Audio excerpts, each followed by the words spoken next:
Assalamualaikum warahmatullahi wabarakatuh. Waalaikumsalam warahmatullahi Waalaikumsalam. wabarakatuh. Bismillah, alhamdulillah, wassalatu wassalamu ala rasulillah Muhammad ibn Abdullah. Alhamdulillah, alladzi allafa baina qulubina wa asbahna bi ni'matihi ikhwan. Asyhadu an la ilaha illallah wahdahu la syarikalah wa asyhadu anna Muhammadan abduhu wa rasuluh. Allahumma salli wa sallim ala sayyidina Muhammad wa ala alihi wa sahbihi ajma'in. Rabbi israh li sadri wa yassir li amri wahlul 'uqdatam min lisani yafqahu qawli. Allahumma arinal haqqa haqqa warzuqna ittiba'ah wa arinal batila batilan warzuqna ijtinabah.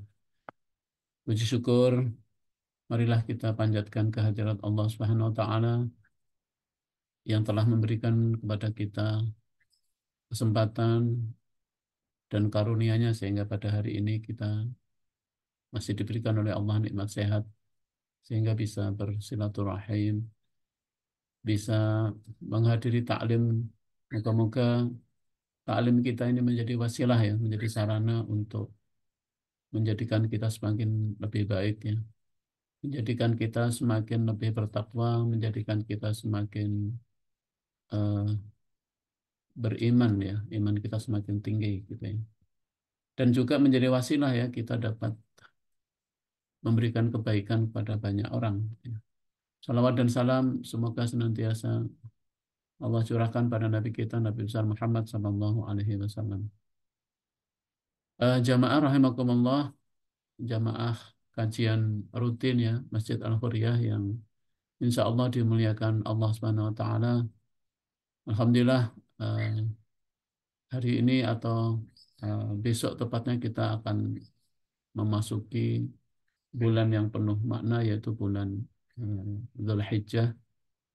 Tanggal 1 itu jatuhnya insya Allah hari Sabtu besok dan banyak sekali disyariatkan oleh Allah untuk memuliakan bulan Dzulhijjah ini. Karena begitu banyak kebaikan-kebaikan di dalam bulan Dzulhijjah ini. Sampai-sampai Rasulullah pernah dalam sebuah sabdanya mengatakan bahwa tidak ada amalan yang paling tinggi nilainya eh, melebihi amal di bulan Dzulhijjah ini. Bahkan yang bisa mengalahkan hanya satu, yaitu mereka yang syahid di dalam peperangan. Itulah yang bisa mengalahkan pahala dari apa namanya amal-amal baik di bulan Dzulhijjah ini. Karena begitu banyak berkumpul kebaikan-kebaikan yang keutamaan di bulan Dzulhijjah ini. Dan tentu intinya adalah di bulan Dzulhijjah ini kita diperintahkan oleh Allah untuk memperbanyak amal-amal soleh ya, baik yang wajib maupun yang sunnah ya. Dan puncaknya di bulan Dzulhijjah ini adalah yaitu amal ibadah korban bagi yang tidak berhaji dan haji uh, atau melaksanakan ibadah haji bagi mereka yang saat ini, saudara-saudara kita yang saat ini sedang melaksanakan ibadah haji, moga-moga mereka semua dimudahkan oleh Allah dan mendapatkan haji yang mabrur, hajan mabrur, wa sa'yan maskur, wa dhamman maghfur, wa tijaratan lan tabur. Nah, kita yang ada di tanah air yang atau yang ada di yang tidak sedang melaksanakan ibadah haji tentu tidak ingin mendapatkan apa ya, tidak ingin sia-sia gitu ya. Kita ingin mendapatkan pahala yang kebaikan dan nilainya tentu tidak jauh berbeda dengan haji. Mulai dari korban dan amal-amal ibadah wajib yang lain, sholat, ya, termasuk zikir, memperbanyak baca Al-Quran. Dan hari ini kita akan bersama-sama mentadaburi ayat-ayat Al-Quran. Karena tadabbur ayat-ayat Allah akan menghasilkan atau akan memberikan keberkahan, ya, keberkahan eh, yang Allah turunkan bagi mereka-mereka yang memuliakan dan eh, memahami Al-Quran dengan baik ya. Baik, hadirin Bapak Ibu rahimakumullah, jamaah sekalian, saya langsung saja melanjutkan kajian eh, apa namanya Al-Quran, tadabbur Al-Quran, yaitu masih dalam surat Al-Baqarah ya, surat Al-Baqarah yaitu kita sekarang akan sama-sama mentadaburi surah Al-Baqarah ayat 104 sampai dengan 110 sebenarnya. Kita akan coba nanti. Ya. Jadi surah Al-Baqarah masih mulai dari 104 ya. A'udzu billahi minasyaitonir rajim. Bismillahirrahmanirrahim. Ya ayyuhalladzina amanu la taqulu ra'ina wa qulu unzurna wasma'u walil kafirina 'adzabun alim. ما يود الذين كفروا من أهل الكتاب ولا المشركين أن ينزل عليكم من خير من ربكم والله يختص برحمته من يشاء والله ذو الفضل العظيم. Allah Subhanahu wa taala berfirman di dalam Al-Qur'an yang mulia ini, yaitu dalam ayat 104, Ya ayyuhalladzina amanu, wahai orang-orang yang beriman. Jadi ini yang diseru adalah orang yang beriman. Jadi kalau sudah Allah memanggil orang yang beriman itu, harusnya orang yang beriman itu langsung apa ya, langsung langsung gegap gempita karena dipanggil oleh Allah. Ya. Jadi orang yang beriman itu dipanggil oleh Allah, ya ayyuhalladzina amanu, wahai orang-orang yang beriman. La taqulu ra'ina, janganlah kamu katakan ra'ina kepada Nabi. Wa qulu unzurna wasma'u, tapi katakanlah unzurna dan dengarkanlah. Dan orang-orang kafir akan mendapatkan azab yang pedih. Jadi eh, hadirin Bapak Ibu rahimakumullah, ayat ini menyampaikan kepada kita hal yang penting adalah bahwa Allah menyuruh kepada orang-orang yang beriman. Allah mengajak kepada orang yang beriman, Allah memerintahkan kepada orang yang beriman itu ada dua perintah. Perintah untuk melaksanakan dan perintah untuk meninggalkannya. Jadi perintah Allah itu selalu ada dua, ada larangan dan ada perintah. Nah, hari ini kita diperingatkan oleh Allah, janganlah berarti larangan. Jadi kalau Allah sudah menyuruh ya orang-orang yang beriman itu kita harus bersemangat karena dipanggil oleh Allah, dipanggil oleh Allah yang menciptakan kita, dipanggil oleh Allah yang telah memberikan kita nikmat, dipanggil oleh Allah yang telah memberikan kita hidup. Masa dipanggil oleh Allah kata diam. Nah, sekarang Allah manggil kita, hai orang-orang yang beriman. Ya. Janganlah kamu katakan ra'ina, janganlah kamu mengatakan pada Nabi itu ra'ina. Jadi ayat ini masih terkait dengan ayat sebelumnya tentang karakter dan sifat orang-orang Yahudi yang tidak lain adalah keturunan Bani Israel. Ya. Karena apa? Karena orang-orang Bani Israel itu memang sudah tidak suka pada Nabi kan. Orang-orang Yahudi itu nggak suka pada Nabi, benci kepada Nabi. Ya. Saking bencinya kepada Nabi, itu orang-orang Yahudi di Madinah itu sampai nyindir Nabi dan memberikan panggilan kepada Nabi dengan panggilan yang tidak baik. Nah ini kira-kira itu. Apa? Nabi itu dipanggil Ro'ina. Ya.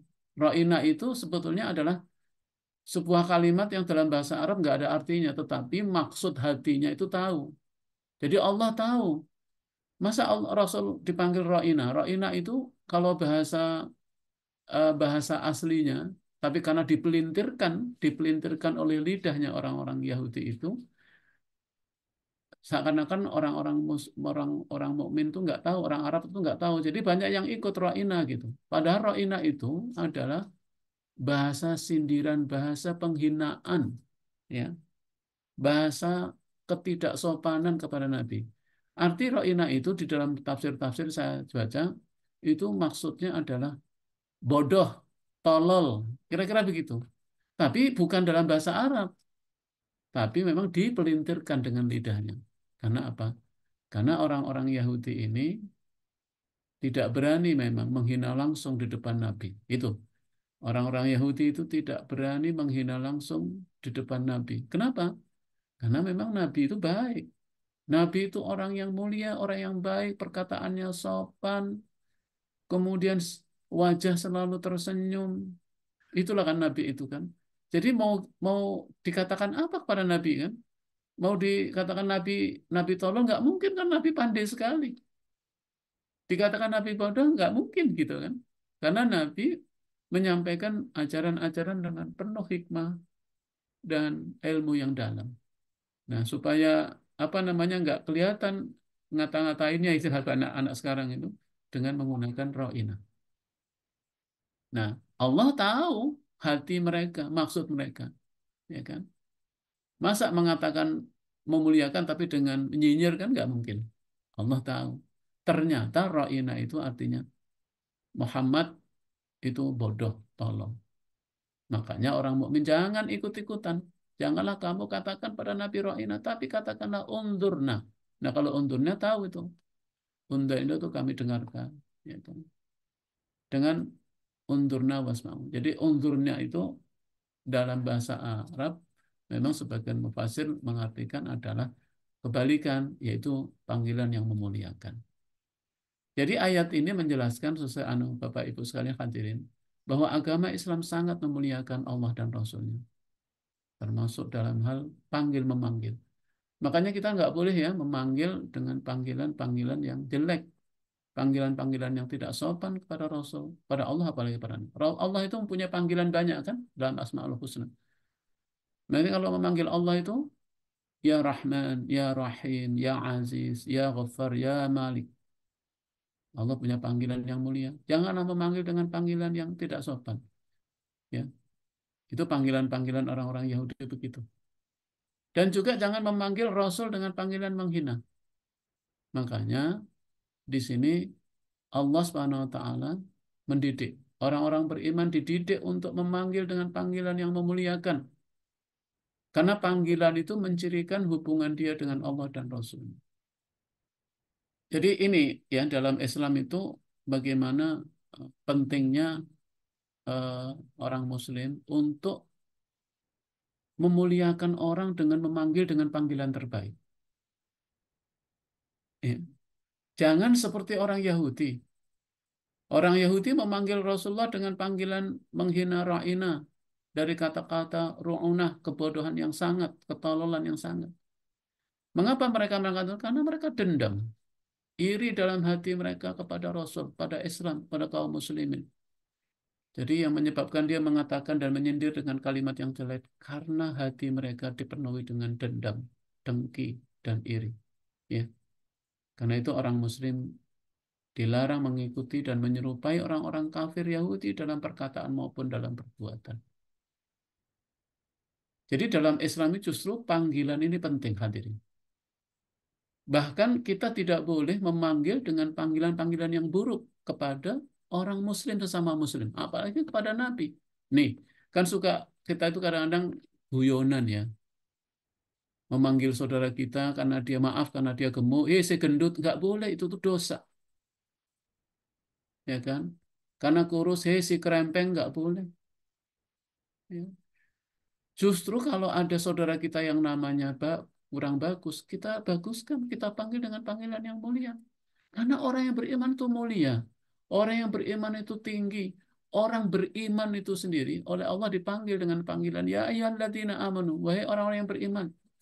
Padahal keimanan orang kan bisa beda-beda. Ada yang imannya kuat, ada yang imannya lemah, ada yang imannya itu sedang-sedang. Tapi Allah memanggil satu, ya ayyuhalladzina amanu, wahai orang-orang yang beriman, ya kan? Enggak ada Allah mengatakan, wahai orang yang beriman tapi kamu berdosa. Enggak, Allah enggak manggil begitu.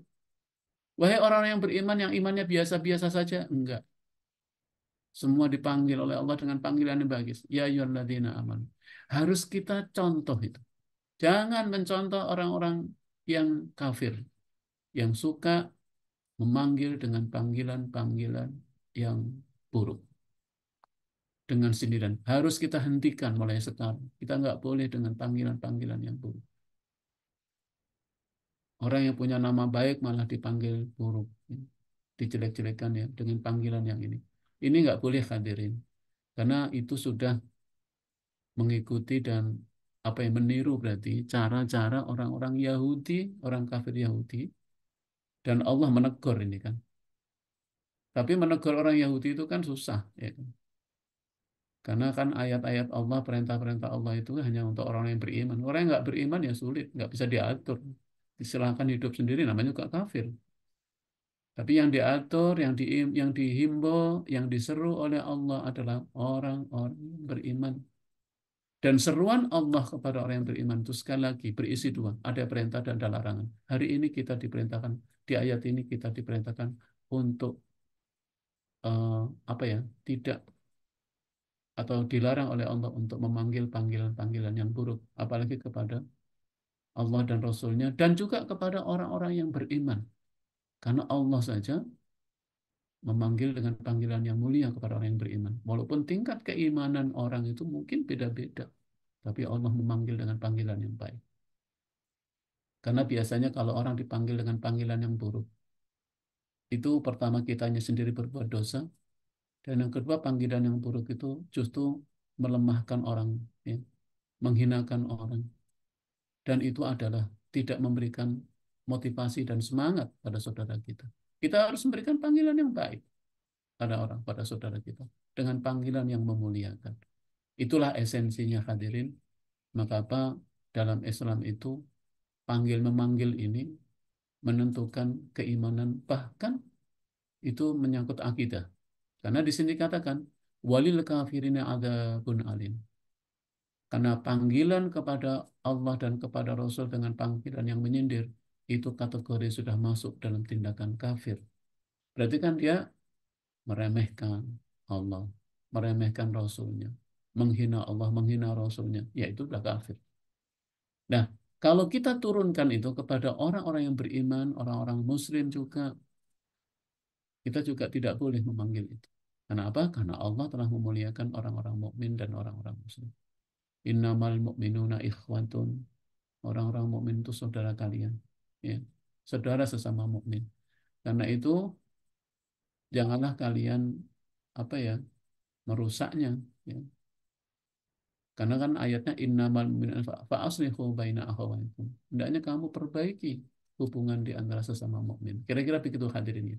Jadi ayat ini menegaskan larangan orang-orang muslim, orang-orang mukmin dilarang mengikuti dan menyerupai orang-orang kafir Yahudi dalam perkataan maupun dalam perbuatan. Ini penting. Dalam perkataan termasuk tadi ya. Jangan mengikuti perkataan-perkataan orang-orang kafir Yahudi. Apalagi perbuatannya. Ya. Sekarang ini sudah makin nampak ya. Seakan-akan perkataan mereka itu apa ya, bagus, padahal buruk. Padahal dalam hatinya menyimpan dendam. Bagaimana sih orang yang dendam dan dengki mengatakan sesuatu, pasti perkataan itu mengandung apa ya, kebencian, mengandung sindiran yang buruk. Dan cukuplah Allah mengetahui, karena Allah itu wallahu alimun bidzatus sudur. Allah itu mengetahui setiap perkataan dan niat hati-hati mereka. Itu hadirin ya. Jadi ini poinnya penting sekali. Allah melarang orang-orang yang beriman untuk menyerupai orang-orang kafir Yahudi dalam perkataan, apalagi di dalam perbuatan. Kemudian di ayat berikutnya, ma yawaddul ladzina kafaru min ahlil kitab walal musyrikina an ayyunazzala alaikum min khairin min rabbikum. Dan orang-orang kafir ya, orang-orang kafir ma yawaddu, mereka tidak menghendaki orang-orang kafir itu min ahlil kitab walal musyrikin. Orang-orang kafir dari ahli kitab dan orang-orang kafir dari orang-orang dari kaum musyrikin tidak menginginkan diturunkannya kepadamu suatu kebaikan dari Tuhan. An ayyunazala alaikum min khairin min rabbikum. Mereka iri, tapi secara khusus Allah memberikan rahmatnya kepada orang-orang yang Allah kehendaki, dan Allah pemilik karunia yang besar.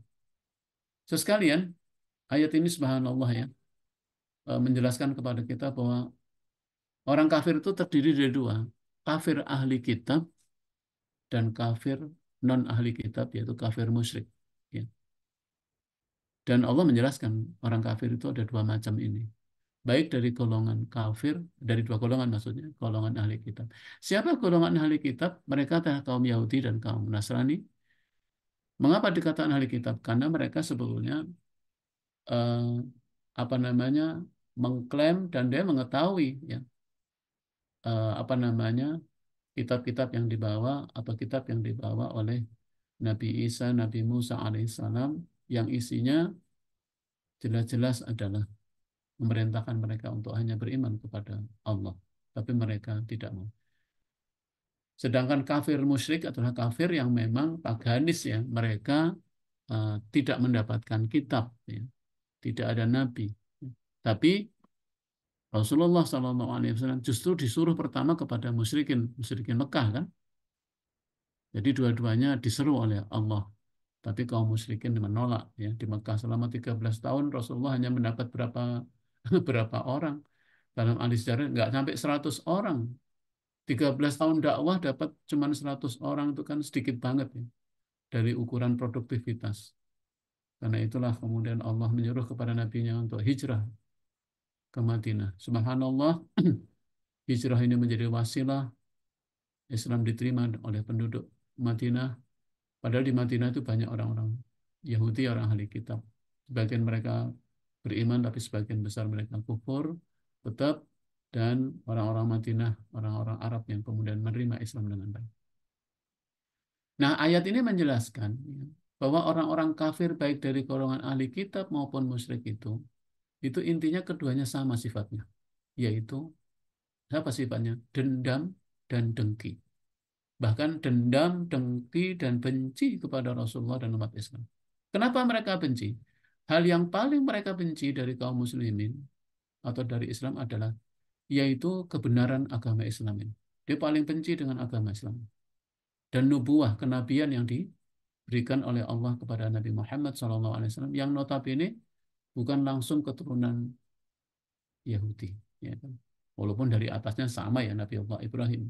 Tapi mereka kan Yahudi itu kan dari keturunan salah satu dari anak-anaknya Nabi Yakub ya. Jadi mereka mengatakan Muhammad bukan turunan mereka. Jadi mereka maka maka apa mereka benci? Maka di ayat ini dikatakan ma yawaddu. Mereka tidak rela, mereka tidak menginginkan, mereka sangat kesal orang-orang kafir itu. Ayyunazzala alaikum min khairin min rabbikum. Ya, dengan diturunkannya kepadamu suatu kebaikan. Apa itu kebaikan? Inti kebaikan adalah agama. Inti kebaikan adalah al-Islam. Karena Islam itu isinya adalah kebaikan.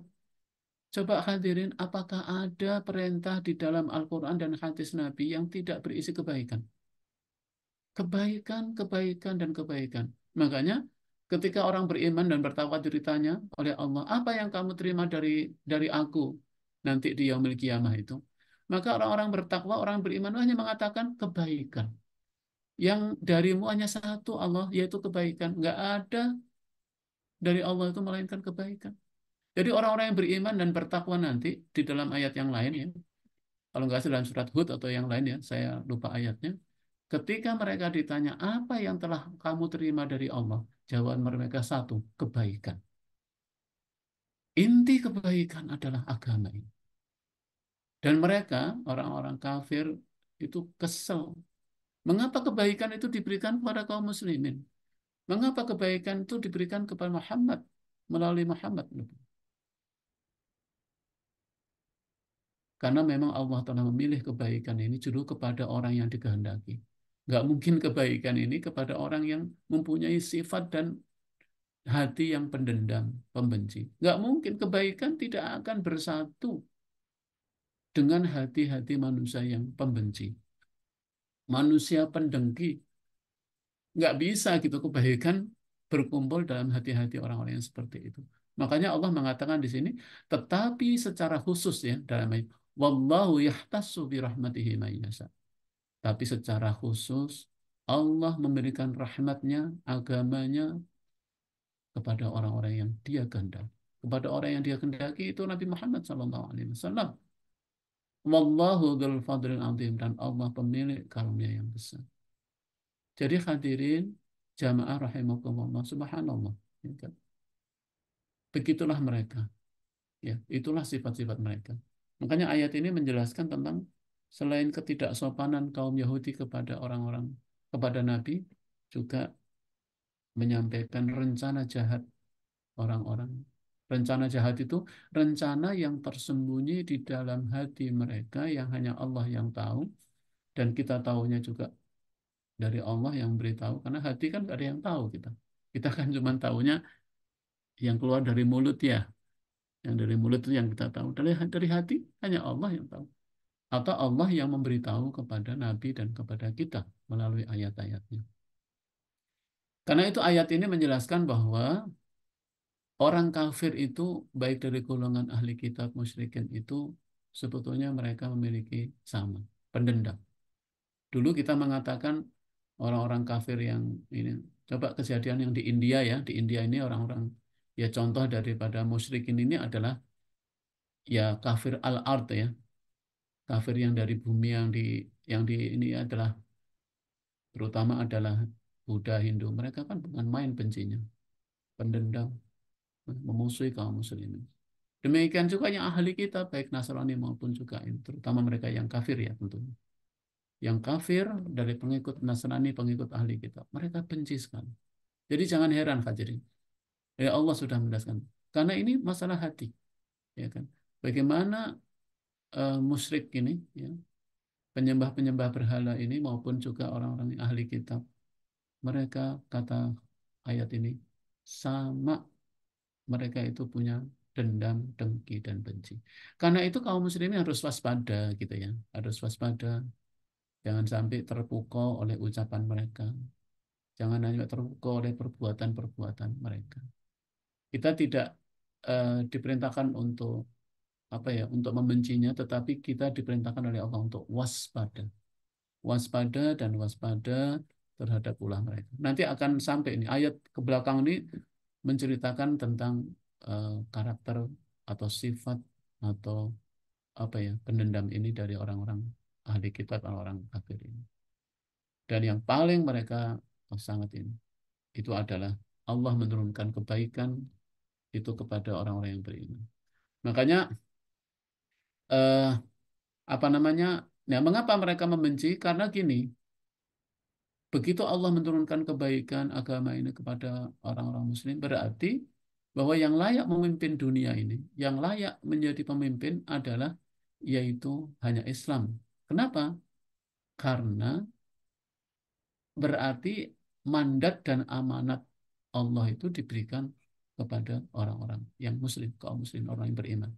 Jadi makanya kebencian mereka karena secara otomatis Islam dan kaum muslimin lah yang diberi amanah untuk memimpin alam ini. Makanya Islam itu kan agama rahmatan lil alamin. Agama untuk seluruh alam. Kalau agama mereka itu kan agama untuk golongan mereka saja. Hanya Islam agama yang untuk rahmatan lil alamin. Jadi misi Islam itu untuk dunia, untuk seluruh alam, bukan untuk agama untuk golongan tertentu saja.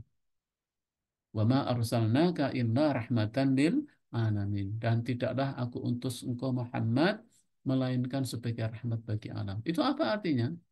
Artinya orang-orang Yahudi, orang-orang kafir itu tahu dengan diturunkannya nubuah kepada Nabi Muhammad dan Islam kepada Rasulullah Muhammad dan kepada umat Islam itu berarti yang berhak dan yang layak memimpin itu adalah orang-orang Muslim.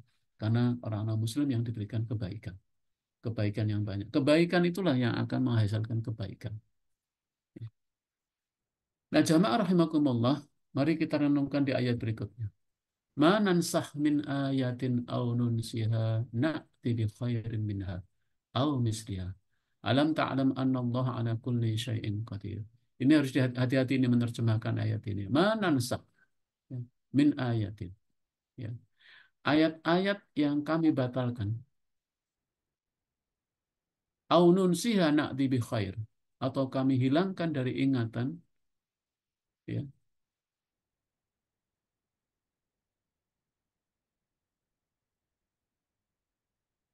pasti kami ganti, ya. Au nunsiha na'ti bi khair. Kami ganti na'ti bi khair dengan yang lebih baik. Au misliha atau yang sebanding dengannya. Alam ta'lam, tidakkah kamu tahu annallaha ala kulli syai'in qadir? Bahwa Allah itu maha kuasa atas segala sesuatu. Jadi hadirin, eh, ini sedang jadi pertanyaan orang-orang apa namanya orang-orang eh, ya orang-orang ahli kitab ya. Saya 2 kali ketika akan membimbing seorang Nasrani masuk dalam Islam itu dia nanya ayat ini, ayat 106 ini. Apa maksudnya ayat ini Ustadz ya?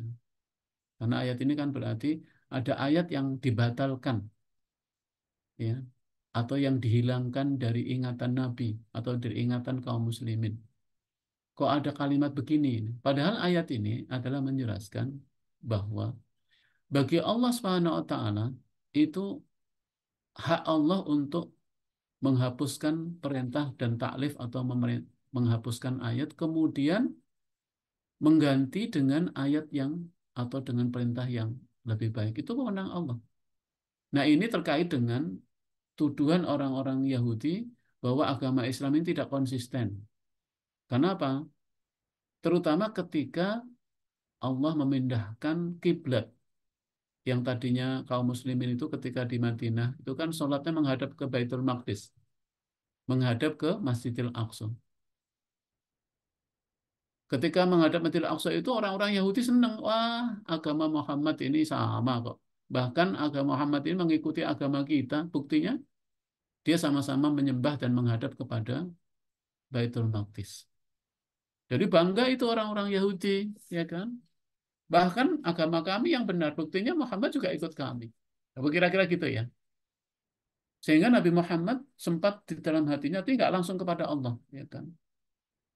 Ingin sekali kalau bisa nggak menghadap ke sana Ka'bah ini ataupun kiblat itu. Nah, kemudian setelah 17 atau 16 bulan kaum muslimin sholat menghadap ke Baitul Maqdis, kemudian ada perintah. Nanti kita juga ketemu dengan ayat ini. Perintah memindahkan kiblat menuju Ka'bah yang di Mekah.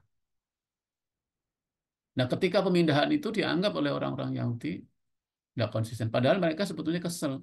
Mengapa pindah gitu kan? Berarti agama ini pelin-pelan nggak jelas gitu. Padahal itu adalah hak Allah, wewenang Allah untuk menyelaraskan, untuk membatalkan, untuk nasah wan mansuh ya istilahnya dalam ilmu ilmu apa namanya tafsir itu. Dinasah diganti itu adalah wewenang Allah. Karena apa? Karena Allah mengetahui hakikat kebaikan bagi kaum muslimin, bagi jamaatul muslimin ke depannya. Maka setelah dipindahkan ke Ka'bah itu mereka marah, mereka kesel, ya kan? Dan menuduh macam-macam. Kira-kira gitu ya. Jadi makanya ayat yang kami batalkan atau yang kami hilangkan dari ingatan pasti kami ganti dengan yang lebih baik. Jadi wewenang Allah ya untuk mengganti perintah yang lebih baik. Makanya di sini adalah eh, penjelasan dari mufassir yang saya baca. Beliau mengatakan perubahan parsial terhadap ketentuan dan aturan atau hukum pada masa kerasulan adalah untuk kemaslahatan manusia dan mewujudkan kebaikan yang lebih besar untuk pada masa Nabi maupun untuk seterusnya. Jadi ya kalau ada yang nanya kok ayatnya dibatalkan, ya itu wewenang Allah Subhanahu wa taala. Dan termasuk beberapa kan di dalam Al-Qur'an itu ada yang nasah wa mansukh. Ada ayat yang kemudian dinasah, kemudian diganti dengan ayat berikutnya untuk menunjukkan apa hadirin bahwa Allah itu berkuasa penuh dan Allah mengganti itu untuk mengganti aturan dan hukum yang lebih baik, yang lebih maslahat bagi kaum kaum muslimin. Ya. Itu kira-kira ya ayat ini. Sehingga orang-orang Yahudi waktu itu kesal sekali dengan ayat ini dan memberikan tuduhan yang macam-macam kepada Rasulullah Muhammad, ya, kepada agama ini dan kepada kaum muslimin. Sekarang kita tahu penjelasannya bahwa memang menjadi wewenang Allah Subhanahu wa taala karena Allah itu adalah alam ta'lam kata Allah. Tidakkah kamu tahu bahwa Allah itu maha kuasa atas segala sesuatu? Allah itu berkuasa penuh terhadap seluruh alam, termasuk Allah berkuasa untuk mencabut perintah, bahkan mencabut hukum juga wewenang Allah Subhanahu wa taala. Bahkan mencabut hukum alam saja bisa kalau Allah berkehendak. Api itu membakar, kan gitu. Dan api itu akan membakar dan ada yang terbakar oleh api. Tapi api itu bisa tidak membakar dan tidak terbakar sesuatu itu yang mestinya terbakar kalau Allah berkehendak. Karena Allah mencabut hukum terhadap api itu, khususnya misalnya terhadap Nabi Allah Ibrahim alaihissalam. Nabi Ibrahim ketika dibakar oleh Raja Namrud itu kan nggak terbakar, termasuk bajunya juga nggak terbakar, ya kan? Tidak hanya tubuhnya Nabi Allah Ibrahim, tapi baju Nabi Ibrahim yang dikenakan yang mestinya terbakar tidak terbakar. Mengapa? Karena Allah Maha Kuasa. Allah bisa mencabut hukum yang berlaku di alam. Ketika Nabi Musa memukulkan dengan tongkatnya eh, ke laut, maka laut itu membelah. Air yang misalnya berkumpul, dia terpisah. Padahal sifat air itu kan bertemu. Tapi kalau Allah sudah mencabut sifatnya, sifat-sifat air itu untuk khusus, maka itu adalah kekuasaan Allah Subhanahu wa taala. Kira-kira begitu. Hadirin, Allah melanjutkan alam ta'lam annallaha lahu mulkus samawati wal ardh wa ma lakum min dunillahi min waliyyin wa la nasir, ya kan? Allah berfirman, alam ta'lam, tidakkah kamu tahu bahwa Allah itu memiliki kerajaan langit dan bumi? Allah memiliki kerajaan langit dan bumi. Wa ma lakum min dunillahi min waliyyin wa la nasir, ya. Dan tidak ada bagimu pelindung dan penolong selain Allah. Masya Allah ya, ini adalah apa ya, pembicaraan ini ditujukan tentunya kepada kaum mukminin, kaum muslimin untuk apa ya, untuk tindakan kewaspadaan dan sekaligus peringatan bahwa Allah itu adalah pelindung dan penolong mereka orang-orang yang beriman. Jadi Allah menggunakan kalimat alam ta'lam. Tidakkah kamu tahu bahwa Allah itu memiliki kerajaan langit dan bumi? Ini kan bukan pertanyaan yang harus dijawab, ya kan? Tapi pertanyaan seperti ini ada kan, ada pertanyaan-pertanyaan yang kadang-kadang pertanyaan itu bukan untuk dijawab, tapi untuk menjelaskan, untuk memperingatkan, untuk menekankan. Ya Allah tahu bahwa Allah yang berkuasa. Allah itu tahu. Makanya Allah tidak menggunakan tidakkah kamu tahu? Terus kita jawab, iya engkau tahu paling. Iya, kami tahu ya Allah, kan kita jawab benar gitu. Padahal kita sudah sama-sama, Allah itu juga tahu mengapa Allah bertanya seakan-akan. Tidak. Kalimat ini untuk menguatkan kepada kita kaum muslimin, adakah yang memiliki kerajaan langit dan bumi ini selain Allah? Tentu tidak ada. Makanya ketika kita mendengarkan ayat seperti ini, kita semakin kuat bertawakal.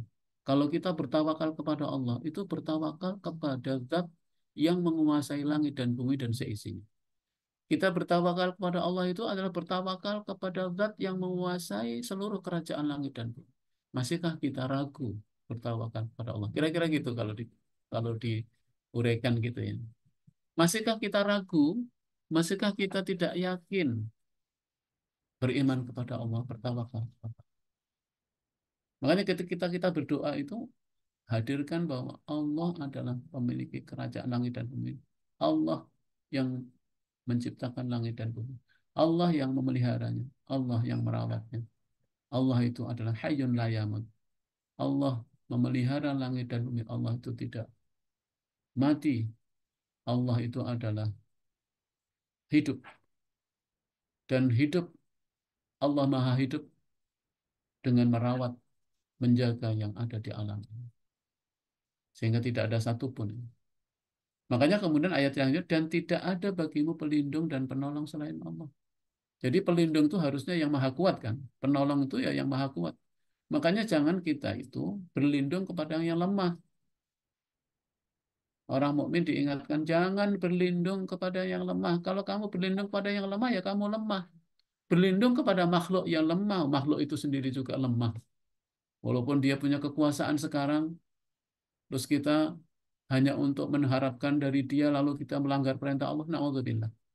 Hadirin ingat, kita dengan beriman itu karena kita berlindung, bermohon kepada yang maha kuat. Kalau orang berlindung kepada yang kuat, dia akan kuat. Tapi kalau kita berlindung kepada yang lemah, kita makin lemah. Karena sudah tempat perlindungan saja lemah. Kita meminta pertolongan kepada yang lemah. Mungkin dia bisa memberikan pertolongan saat itu, tapi tidak akan selamanya. Karena dia juga butuh pertolongan. Tidak ada bagimu pelindung dan penolong selain Allah. Karena itu mukminin harus waspada terhadap hasutan orang-orang kafir Yahudi yang menyesatkan. Nanti akan banyak gitu ya, mereka membuat kalimat-kalimat yang buat kita ini ragu kepada Allah. Kita membuat takut. Naudzubillah sampai menukar iman. Kita jadi lemah. Kita jadi punya prasangka nggak baik. Kemudian kita harus mengikuti mereka. Ya, jadi ayat ini menekankan bahwa tidak ada pelindung terbaik dan penolong dalam hidup kita ini kecuali Allah. Iya karena butuh iya karena nasta'in. Kira-kira begitu supaya kita waspada dari berbagai upaya mereka. Kemudian Allah Subhanahu wa taala melanjutkan dalam ayat 108, am turiduna antas alu rasulakum kama su'ila Musa min qabl. Wa may yatabaddalil kufra bil iman faqad dhalla sawa'a sabil. Ini peringatannya. Am turidun, ataukah kamu hendak meminta antas alu, meminta rasulakum kepada Rasulmu Muhammad kama su'ila Musa min qabl. Seperti halnya ya, seperti halnya Bani Israel, umat Nabi Musa meminta kepada Nabi Musa dahulu. Seperti hanya Musa pernah diminta Bani Israel dahulu. Kama su'ila Musa min qabl. Jadi ini peringatan dari Allah ya kepada kita kaum muslimin, orang yang beriman ya. Apakah kamu tidak meminta kepada Rasul Muhammad itu seperti halnya orang-orang Bani Israel, umatnya Musa meminta kepada Nabi Musa dahulu? Barang siapa mengganti keimanan dengan kekafiran, maka sungguh dia telah tersesat dari jalan yang lurus, ya Allah. Ini ya. Jadi peringatan pada sebagian kaum muslimin ya yang masih menyerupai sifat kaum Nabi Musa Bani Israel dengan meminta macam-macam kepada Nabi sehingga sampai merepotkan Nabi Muhammad. Jangan begitu. Kan kita suka gitu ya kalau mendengarkan perintah Allah itu apa ini alasannya? Apa ini? Saya nggak bisa ini mengikuti kalau belum masuk ke logika saya. Loh, memang logika Anda ini, logika kita ini sebesar apa sih? Sehingga kita sampai meragukan peringatan Allah. Apakah ada perintah dari Allah yang tidak berisi kebaikan? Ya. Jadi kadang-kadang kita sering meminta bukti-bukti, bukti-bukti harus rasional, harus hina terhadap peringatan Allah Subhanahu wa taala. Terus sekalian, kalau Allah menyuruh sesuatu kepada kita mengerjakan, kita kerjakan. Jangan mau mengerjakan itu setelah ada bukti-bukti ilmiah dulu. Kenapa? Karena Allah tidak menjelaskan, kalau Allah tidak menjelaskan mengapa kamu mengerjakan itu berarti ada hikmah, dan hikmah itu nggak semua bisa kita tangkap. Kenapa? Karena kita punya keterbatasan. Akal manusia itu punya keterbatasan untuk menangkap apa-apa yang datang dari Allah. Walaupun Allah menyuruh kita untuk tadabbur, mempelajari, tapi tidak semua kita dapat memahami. Nah, dulu kaum muslimin itu ada yang begitu. Setiap diperintahkan Nabi itu ngeyel gitu. Ngeyel itu apa ya? Hmm, Apa ya? Tidak langsung menyambut seruan Nabi itu. Dan ngeyel itu kan sifatnya orang-orang Bani Israel pada Nabi Musa. Sampai Nabi Musa jengkel sekali ya. Disuruh ini, minta ini. Kan itu di ayat-ayat sebelumnya. Sudah dikasih manna wasalwa itu ya. Makanan manna wasal itu makanan yang terbaik kan. Manna itu ada yang mengatakan, ya ada yang mengatakan seperti tumbuh-tumbuhan yang kecil, apakah itu ada yang mengatakan jamur ya yang bisa dimakan, itu dulu ada ya. Tiba-tiba Allah menumbuhkan manna wa salwa itu ya kan. Eh, Tumbuh-tumbuhan yang bisa tumbuh yang kemudian bisa dimakan, tapi mereka minta yang lain-lain terus itu. Jadi merepotkan sekali Nabi, merepotkan Nabi Allah, merepotkan Nabi Musa. Janganlah kamu orang-orang yang muslim seperti itu, seperti kaum Bani Israel yang merepotkan Nabi Musa. Jangan. Dan juga karena yang seperti itu tuh akan condong kepada kekafiran. Jadi orang yang sudah banyak ngeyel kepada perintah Allah itu bibit-bibit kekafiran. Makanya Allah menyuruh wa may yatabadil kufra bil iman. Barang siapa yang mengganti keimanan dengan kekafiran faqad dhalla sawa'as sabil. Maka sungguh dia telah tersesat dari jalan yang lurus. Jadi peringatan agar kaum muslimin tidak tersesat menukar keimanan dan kekufuran. Karena apa? Karena tujuan akhir kaum Yahudi kepada kaum Muslimin itu agar mereka kembali kepada kekufuran. Ingat ya. Jadi semua program Yahudi sampai sekarang ini itu tujuannya cuma satu, supaya kaum Muslimin kembali kepada kekufuran. Sehingga dia mengatakan dialah yang paling benar. Dia yang mengangkat umat paling baik, umat pilihan, ya kan? Nah, ya, makanya kita jangan sampai gitu ya terpengaruh oleh hasutan ucapan-ucapan mereka. Makanya sampai Allah mengingatkan jangan kaum muslimin kamu menyerupai Bani Israel ya, kaum Nabi Musa yang meminta dan merepotkan Nabi. Karena itu adalah bentuk dari awal kekafiran. Dan barang siapa yang mengganti iman sudah sesudah diberikan oleh Allah iman menjadi kufur, tentu naudzubillah itu adalah kesesatan yang nyata. Jadi keimanan atau iman itu adalah harta yang paling mahal, yang harus kita pupuk, yang harus kita pelihara, yang harus kita maintain, harus kita jaga, maka bahkan harus kita tingkatkan. Karena apa? Karena begitu banyak sekali pintu-pintu kekafiran yang sekarang ini beredar di sekeliling kita. Banyak sekali cara-cara untuk mengembalikan orang kepada kekafiran setelah beriman. Makanya doa yang dari Allah itu jangan sampai lupa untuk dibaca. Rabbana la tuzigh qulubana. Ini dalam surat Ali Imran ya. Kalau nggak salah ayat 8 atau ayat 9. Rabbana la tuzigh qulubana ba'da idh hadaitana wa hab lana min ladunka rahmah innaka antal wahhab. Rabbana la tuzigh qulubana. Ya Allah, la tuzigh qulubana. Jangan kau palingkan hati kami setelah engkau beri petunjuk keimanan. Kenapa? Karena memang apa ya, dosa atau apa namanya pintu-pintu kekufuran sekarang ini luas luar biasa. Dari pintu ekonomi, politik, sosial, budaya, mah luar biasa. Nanti kan kita ketemu di ayat 120 itu ya, yang berbunyi walan tardo angkal yahud walan nasara hatta tattabi'a millatahum. Mereka tidak akan pernah ridho orang Yahudi dan orang Nasrani sebelum kalian mengikuti jalan-jalan mereka. Jadi itu nanti puncaknya di situ ya. Tapi kan belum ketemu kita. Sebentar lagi. Semoga minggu depan kita ketemu ayat itu. Hadirin jamaah rahimakumullah, sedikit lagi wadda katsirun kata Allah di dalam ayat 109, wadda katsirun min ahli kitab la yaruddunakum min ba'di imanikum kuffara hasadan min indi anfusihim min ba'di ma tabayyana lahumul haq fa'fu wasbahu hatta ya'tiyallaha bi amri innallaha ala kulli syai'in qadir. Ya ini wadda katsirun, dan banyak di antara min ahli kitab dari ahli kitab itu ya. Lau yaruddunakum min ba'di imanukum. Menginginkan sekiranya mereka dapat mengembalikan kamu setelah kamu beriman. Itu kan menguatkan ayat sebelumnya. Jadi banyak ya. Wadda kasirun itu banyak. Banyak sekali dari ahli kitab itu menginginkan sekiranya mereka dapat mengembalikan kamu setelah kamu beriman. Kembali kepada apa? Kembali menjadi kafir. Menjadi kafir kembali. Apa yang menyebabkan itu? Yaitu karena min indi anfusikum min ba'di ma tabayyana fa'fu anhu. Setelah hasadam min indi anfusikum. Karena rasa dengki dalam diri mereka setelah kebenaran jelas bagi mereka. Ya tadi menjelaskan ayat sebelumnya.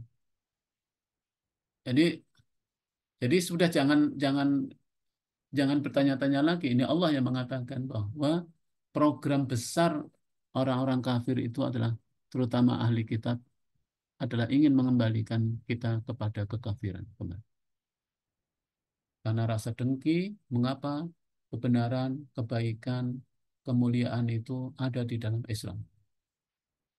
Tapi subhanallah ya, Allah masih juga menyuruh kita untuk fa'fu wasfahu hatta ya'tiyallahu bi amri. Maka maafkanlah dan berlapang dadalah sampai Allah memberikan perintahnya, sampai Allah memberikan keputusannya. Inna Allah ala kulli syai'in qadir. Sesungguhnya Allah itu maha kuasa atas segala sesuatu. Ya Allah, apa yang terjadi sekarang ini kan luar biasa. Apa yang menyebabkan semua itu? Ternyata dengki. Jadi dengki ini merupakan motivasi hitam, motivasi gelap, motivasi paling jelek, dan kehinaan yang ada dalam jiwa orang-orang Yahudi terhadap Islam dan kaum muslimin. Jadi ayat ini membuka kepada kita bagaimana sifat dengki mereka itu sampai terus-menerus. Bahkan sifat dengki itu terus mengalir dalam hati kaum Yahudi, dan dari sinilah timbulnya segala tipu daya dan berbagai rekayasa jahat yang tidak pernah berhenti sampai sekarang dan sampai hari kiamat. Jadi bagaimana ya perilaku mereka terhadap saudara-saudara kita yang ada di Palestina, di Gaza, sekarang masuk ke Rafah, ya Allah. Tapi hadirin, kita harus berprasangka baik kepada Allah. Allah punya rencana sendiri. Yang penting kita harus melakukan apa yang bisa kita lakukan. Dia melihat saudaranya. Karena dengki, dengki ini kan terbawa sampai mati. Makanya jangan sampai kita punya sifat dengki, karena dengki ini sifat yang ada pada kaum kafir Yahudi. Dan dari dengki inilah akan muncul perilaku-perilaku buruk lainnya. Tipu daya, berbagai rekayasa jahat, itu muncul. Dan semua ini disampaikan oleh Allah kepada kaum muslimin agar kaum muslimin mengetahui rencana tersembunyi dari kaum Yahudi. Waspada. Karena itu Allah menyeru kepada orang-orang mukmin untuk tidak mengimbangi dendam dengan dendam, dengki dengan dengki, kebencian dengan kebencian. Tapi diseru, maafin ya, diseru kepada kaum muslim untuk berlapang dada dan memaafkan. Ya. Subhanallah ya, itulah baiknya orang mukmin itu. Saya kalau melihat ya bagaimana apa namanya eh, apa namanya pasukan jihad Al-Qassam itu memenjara mereka, menahan mereka, tapi diperlakukan dengan baik. Karena itulah ajaran Islam. Ajaran Islam itu bukan pendendam, tapi malah disuruh memaafkan. Kan di dalam Al-Quran kan jelas itu ya. Ciri orang yang bertakwa itu adalah yaitu alladzina yunfikuna fis sarra'i wad dharra'i wal kadhiminal ghaidha wal 'afina. Menahan amarah. Jadi menahan amarah itu kan eh, tidak dendam. Bahkan wal 'afina 'anil nas, disuruh memaafkan. Jadi kalau menahan amarah itu mungkin masih ada dendam, tapi Islam menyuruh kita untuk memaafkan, berlapang dada. Karena kita membenci orang itu kan bukan orangnya, tapi perbuatannya. Karena semua orang yang Allah ciptakan ini adalah mulia, Bani Adam itu mulia. Walaqad karramna Bani Adam. Semua anak Adam ini ciptaan Allah mulia, tapi pekerjaan dan perilaku mereka yang buruk. Ya kita hanya sampai pada perilaku. Hadirin jamaah rahimakumullah, demikian ya. Kemudian terakhir dari ayat 110 itu mengingatkan wa aqimus shalah wa atuz zakah wa ma tuqaddimu li anfusikum min khairin tajiduhu indallah innallaha bima ta'maluna basir. Wa aqimus shalah. Ini seruan kepada orang mukmin, laksanakanlah salat dan tunaikan zakat. Dan segala kebaikan yang kamu kerjakan untuk dirimu, kamu akan mendapatkannya pahala di sisi Allah. Sungguh Allah Maha melihat apa yang kamu kerjakan. Poin ayat ini adalah ayat 110. Allah Subhanahu wa taala menyeru kaum muslimin untuk menempuh jalan yang telah dipilihkan oleh Allah untuk mereka, yaitu beribadah dengan ikhlas dan sungguh-sungguh. Laksanakan sholat, tunaikan zakat. Kemudian juga Allah menyuruh kepada kita untuk hendaknya orang-orang beriman memperbanyak tabungan-tabungan kebaikan dan amal soleh. Karena apa? Karena Allah akan memberikan balasan pahala nanti di sisinya. Kamu akan mendapatkannya pahala di sisi Allah. Sungguh Allah Maha melihat apa yang kamu kerjakan. Jadi ini kita tetap istiqomah mengerjakan kebaikan. Karena inilah yang diperintahkan oleh Allah. Inilah jalan yang sudah dipilihkan oleh Allah untuk kita. Karena itu kita laksanakan dengan penuh keikhlasan. Baik, saya kira itu hadirin yang bisa saya sampaikan pada eh, pagi hari ini. Moga-moga bermanfaat. Saya kembalikan kepada Wahyu.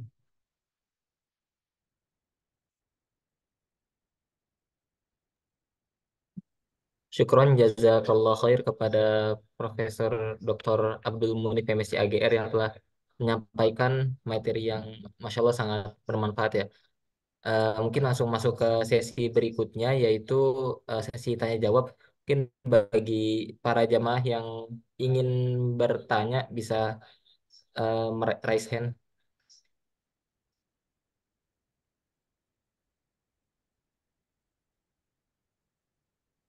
atau boleh melalui kolom chat.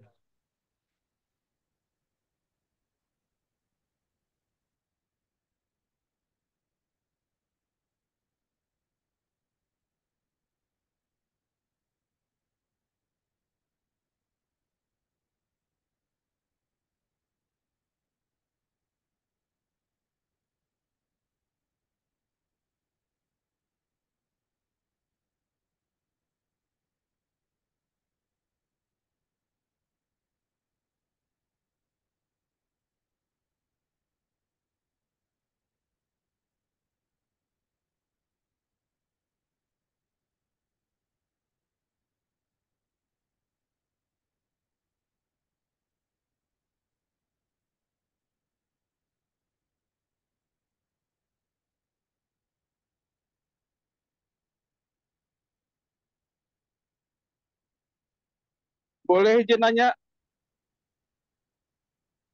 halo, Ya, halo, silahkan.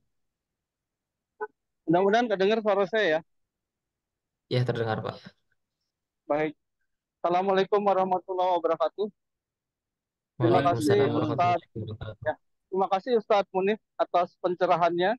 Jadi apa nuansa ilmunya sangat luas dan kita menjadi ingat bahwa kaum Yahudi, Nasrani dan sebagainya itu tidak akan pernah ridho kepada kita gitu ya, sampai kita memihak atau milah ke mereka gitu. Nah, cuman pertanyaan saya adalah sebenarnya kondisi sekarang kan umat Islam tercerai berai ini Ustadz. Saya malah memikirkan kayak misalnya peribahasa lama itu, ya bersatu kita teguh, bercerai kita runtuh gitu ya. Sekarang kan negara Islam banyak, negara yang penduduknya Muslim maksudnya ya, banyak banget ya, dengan kekuatan ekonomi yang cukup kuat juga, secara militer juga tidak kalah gitu ya. Tapi untuk menghadapi satu negara Israel yang seperti itu aja, kok nggak mampu gitu, Ustaz. Ya. Makanya saya pikir mungkin sistem ini kita yang perlu didorong kepada perubahan gitu ya, sehingga ada kesadaran umat yang tinggi bahwa sistem Islam tuh yang perlu kita terapkan, sehingga kesatuan umat tuh bisa terjaga. Umat Islam kan Rasulullah pernah bilang tuh bahwa umat Islam tuh seperti badan, kalau satu tangan luka, badan semua itu sakit tuh seperti itu. Itu tak mohon komentarnya terhadap hal itu. Terima kasih. Saya Agus Rusli, temannya Mas Sony. Terima kasih. Assalamualaikum warahmatullahi wabarakatuh. Waalaikumsalam warahmatullahi wabarakatuh. Makasih Pak Agus Rusli. Bapak tidak hanya bertanya tapi juga semakin menguatkan bahwa apa namanya eh, kondisi sekarang memang eh, seharusnya kaum muslimin kembali kepada Al-Quran, kembali kepada peringatan Allah dan ayat-ayat yang kita kaji hari ini sebetulnya harusnya adalah difahami ya. Kalau saya sih melihat Pak Agus ya banyak hal memang yang menjadi bahwa di sini menunjukkan kunci satu ya kelemahan dari keimanan ya. Jadi disinilah seharusnya setiap eh, Muslim eh, apa ya bersungguh-sungguh untuk menjaga keimanan.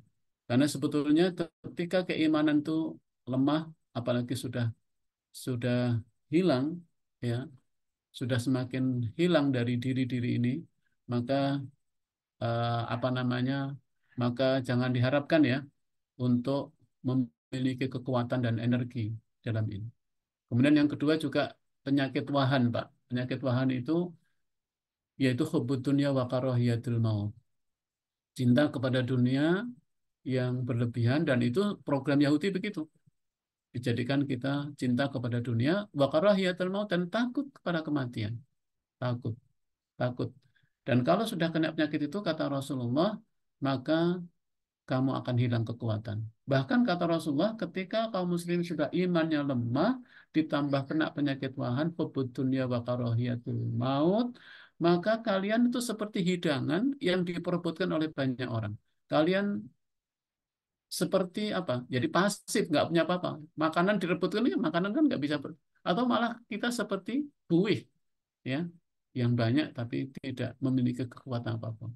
Karena sesungguhnya inti kekuatan kaum muslimin itu pada keimanan dan ketakwaan yang tumbuh di dalam hati-hati mereka. Namun Allah masih tetap mengajak mereka, ya ayyuhalladzina amanu, wahai orang yang beriman. Dimulai dengan takian, ya, jangan kamu mengikuti dan menyerupai karakter mereka orang-orang. Ya. Nah, yang ketiga, Pak, ini menunjukkan bahwa masih lemahnya ilmu, ya. Jadi memang pemahaman terhadap keislaman dan pemahaman terhadap kondisi kaum muslimin belum merata di kalangan kaum muslimin. Ya. Dan ini penyakit-penyakit yang memang itu faktanya demikian. Makanya hadirin Bapak Ibu rahimakumullah, Pak Agus Rusli tadi juga mengingatkan pada kita sebetulnya tidaklah sulit ya. Karena apa? Karena eh, apa namanya? eh, hampir kaum muslimin telah diberikan karunia oleh Allah, ya kan? Termasuk kekuatan, kemudian juga ekonomi dan lain sebagainya. Mudah sebetulnya bagi ini. Tapi mengapa itu tidak terjadi? Betul Pak, ya. Bisa sistem-sistem pendidikan kita, kemudian tentu sistem politik yang masih mekanisme pemilihan dan lain sebagainya, model-modelnya seperti itu. Tapi ujungnya tadi Pak, lemah iman, kemudian hubud dunia, dan juga apa ya, sedikitnya ilmu dan lemahnya pemahaman. Dan ini merata. Dan kalau itu di pemahaman seperti itu pada pemimpin pengambil kebijakan, ya sudah semakin lengkap gitu ya Pak Pak Agus. Tapi kita tidak boleh putus asa Pak Agus, karena Allah mengingatkan di ayat tadi sampai Allah menurunkan keputusan.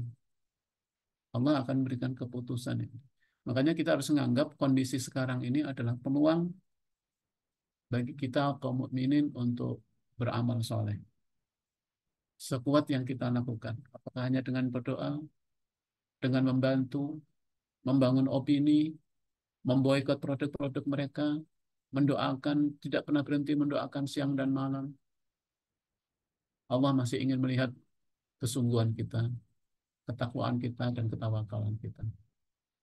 Saya hanya komentar singkat saja, Pak. Ya, sebetulnya kewajiban yang paling melekat dan paling dekat adalah kepada untuk membantu mereka adalah ya tetangga-tetangga yang dekatnya kan. Kalau kita jauh ya, yang bisa kita lakukan seperti itu.